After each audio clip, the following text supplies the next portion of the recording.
జనగణ మంగళదాయకుడా ఘనమగు చరితల నాయకుడా పలుతరములు మము పరిపాలించర స్వామికుడా నవయుగ మేధో సైనికుడా సమయము తెలియని సేవకుడా యువన వ్యాంధ్రకు ప్రగతిని చూపర సాధకుడా వైతాళికుడా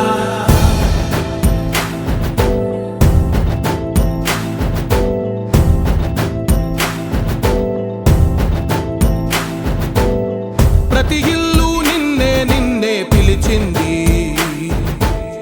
ప్రతి గడప నీకే స్వాగతమంటోంది ప్రతి మనసు నువ్వే గెలవాలంటోంది పెద్ద కొడుకు నీవై తోడున్నావు చాలు జరుగుతుంది మాకు మేలు మేలు ఇంటి పెద్ద నీవై నిలిచి ఉంటే చాలు వెల్లి విరిసి తోవరా